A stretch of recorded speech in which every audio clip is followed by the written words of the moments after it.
Hi everybody, for our final video today we're going to talk to you about mathematical development here at school.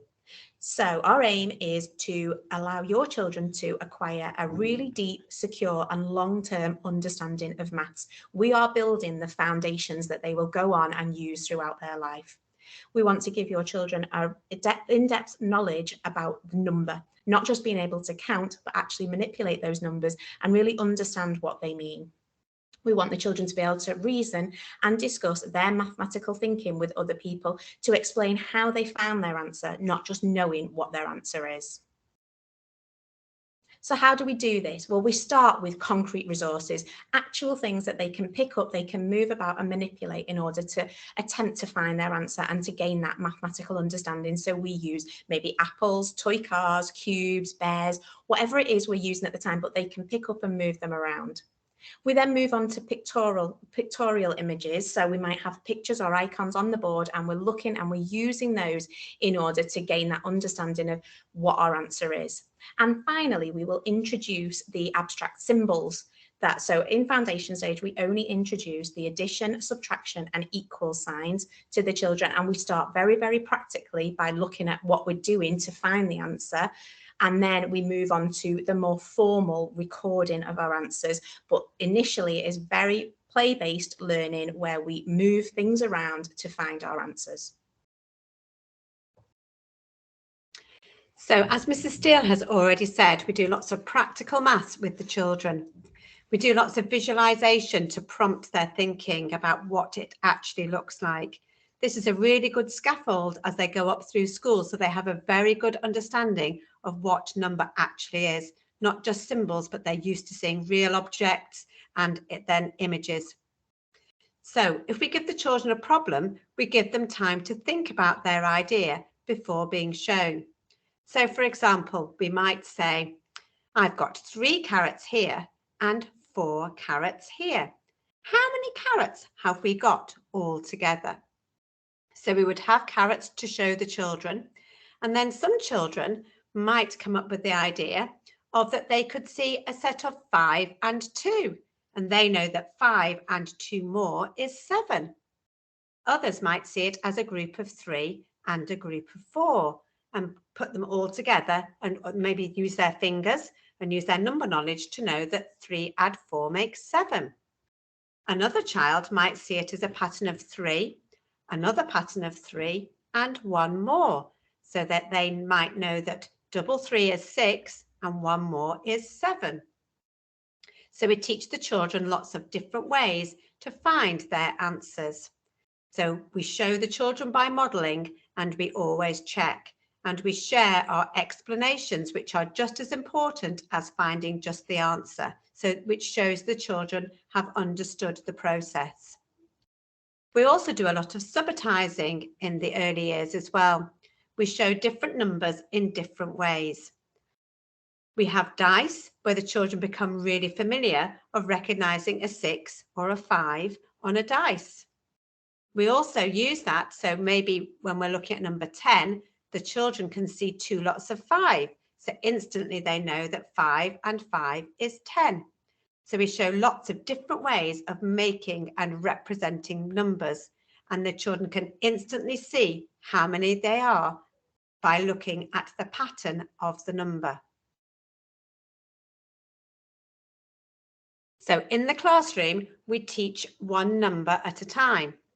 So we start at number 1 and we go through to number 20. We only move on when we're secure with the children's knowledge of that number. We look at lots of different aspects of maths which are included into each number. So for example, when we've had our number 1 week in school, we've also looked at what number 1 is. We've looked at 1p coins. We've looked at circles because they've got one side. We've got the clocks out and we've looked at making 1 o'clock on the clock. Now this week we're looking at investigating number 2, and already the children are learning that 1 add 1 makes 2. So we use Numicon to show them, which is sort of plastic pieces with holes to represent the numbers. So the children get really familiar about which number, which shape represents which number.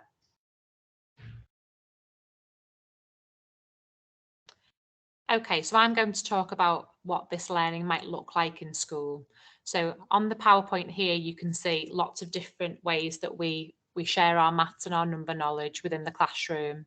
So as Mrs. Glover and Mrs. Steele have talked about, we learn all about the numbers 1 all the way up to 20, look at the quantity of those numbers, do lots and lots of counting forwards and backwards every day.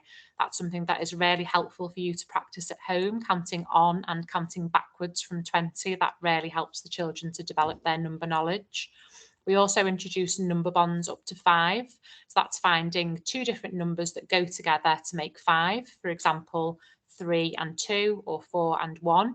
And some children will even get to explore numbers with their number bonds up to 10. And with this, we start to include their double numbers. So they would learn their double facts up to number 6. So double 6 would be 12. We also investigate pattern. We've been doing that a lot in the last 2 weeks. We've been looking at following repeating patterns and the children creating their own patterns. As Mrs. Glover mentioned, as we learn each number, we introduce looking at clocks and looking at the time. So this week we will be focusing on how to make 2 o'clock on one of the children's small clocks. In the snack area, we will be using a 2p coin and comparing that coin to other coins, how we can recognise that 2p coin and why it's different from the others. Later on into the year, we will investigate measurement in more detail, so looking at height and length and weight and capacity, and we include lots of outdoor learning with this for capacity with water. Over the year, we learn all of our basic 2D shapes and introduce 3D shapes to the children, and we will look at shapes in the environment as well. As Mrs. Steele mentioned, we do introduce for our calculations addition and subtraction symbols. Now, it's really important that parents understand that within the foundation stage, we don't introduce the multiplication or division symbols at this stage. So doing that at home may confuse the children. So you can support us by using the addition and subtraction symbols. We also have lots of opportunities for reasoning and problem solving, and this is a school-wide maths goal that all of the children across St Wilfrid's will be able to reason and discuss how they have worked out their answer by using the word because. So we say, I know this because, and then they will be able to explain, and the children may come up with lots of different answers to be able to describe that, and it's about them becoming confident to explain how they know something. So again, maths at home, maths is everywhere. You can play games together as a family. There's lots of stories that have lots and lots of maths related activities in. There's lots of rhymes. Over the last week, we've been looking at lots of different number rhymes with the children with number 1. We've also played games with the children such as What's the Time, Mr. Wolf? So that's something that you can play at home. When you go out shopping, it will be really useful for your children if they could have some small change in your purse or wallet that they could use at the till to pay for something small of their own. A way that you can really support us at home is asking the children 1 more and 1 less. This is something that some children do find quite tricky, to be able to talk about what the next number is or what 1 more or 1 less than that given number is. Again, numbers up to 20. You can practice at home by looking for numbers in the environment and writing those down.